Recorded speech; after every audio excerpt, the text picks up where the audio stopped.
മൗനമായിരുന്ന് ദൈവമുഖത്തേക്ക് നോക്കുക, ഉള്ളം കൊണ്ട് പ്രാർത്ഥിക്കുക. എൻ്റെ ഉള്ളം ദൈവത്തെ നോക്കി മൗനമായിരിക്കുന്നു. എൻ്റെ രക്ഷ അവങ്കിൽ നിന്ന് വരുന്നു.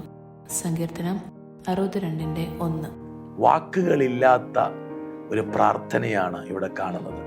ഹൃദയം കൊണ്ട്, ഉള്ളം കൊണ്ട് ദൈവമുഖത്തേക്ക് നോക്കിയിരിക്കുന്ന ഒരു ഭക്തൻ. പ്രിയരെ, നമ്മുടെ ജീവിതത്തിലും പലപ്പോഴും വാക്കുകൾ കിട്ടാതെ പോകുന്ന സന്ദർഭങ്ങളുണ്ടാകും. എന്ത് പ്രാർത്ഥിക്കണമെന്നറിയാൻ പറ്റാത്ത സമയങ്ങളിലൂടെ നമ്മൾ കടന്നു പോകും. ചില പ്രശ്നങ്ങൾ അങ്ങനെയാണ്. ചില വേദനകൾ വരുമ്പോൾ അറിയാവുന്ന കാര്യങ്ങൾ കൂടി നമ്മൾ മറന്നുപോകും. എന്ത് പറയണം, എങ്ങനെ പ്രാർത്ഥിക്കണമെന്ന് പോലും മറന്നുപോകും. നമ്മളെ കൊണ്ട് കഴിയാത്ത ഒരു സാഹചര്യം ഉണ്ടാകും.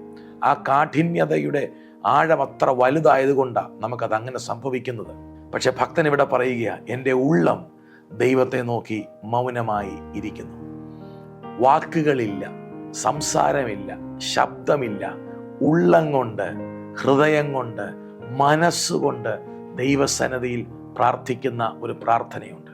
അത് അടുത്തിരിക്കുന്ന ആൾക്കും കേൾക്കാൻ കഴിയത്തില്ല, ഭാര്യയ്ക്ക് കേൾക്കാൻ കഴിയത്തില്ല, ഭർത്താവിന് കേൾക്കാൻ കഴിയത്തില്ല, ആമേൻ, കുഞ്ഞുങ്ങൾക്ക് കേൾക്കാൻ കഴിയത്തില്ല, മാതാപിതാക്കൾക്ക് കേൾക്കാൻ കഴിയത്തില്ല, സഭാവിശ്വാസികൾക്ക് കേൾക്കാൻ കഴിയത്തില്ല. പക്ഷേ എത്ര ദൂരെ ഇരുന്ന് ഹൃദയത്തിൽ നീ പ്രാർത്ഥിക്കുന്ന പ്രാർത്ഥനയായാലും ആ പ്രാർത്ഥന ദൈവം നന്നായി കേൾക്കുന്നുണ്ട്.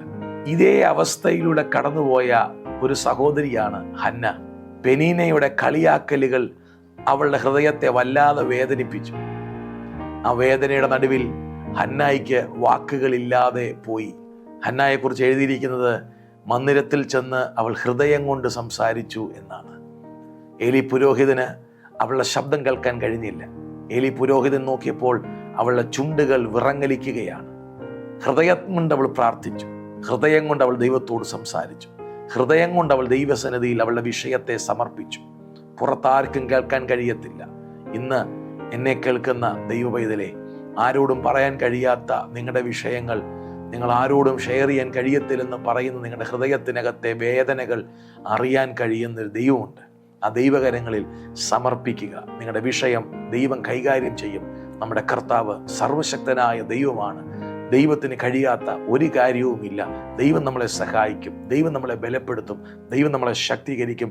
ഏത് പ്രശ്നമായിക്കൊള്ളട്ടെ, ഏത് പ്രതിസന്ധി ആയിക്കൊള്ളട്ടെ, നിങ്ങളുടെ ഹൃദയത്തിനകത്തെ നൊമ്പരമറിയുന്ന, നിങ്ങളുടെ ഹൃദയത്തിനകത്ത് ആരോടും പറയാതെ നിങ്ങൾ ചിന്തിക്കുന്ന ചിന്തകൾ പ്രാർത്ഥനകളായി മാറുമ്പോൾ അതറിയുന്ന ഒരു ദൈവമുണ്ട്. ആ കർത്താവിൻ്റെ കരങ്ങളിൽ ഏൽപ്പിക്കുക. ദൈവം നമ്മളെ സഹായിക്കും. God bless you.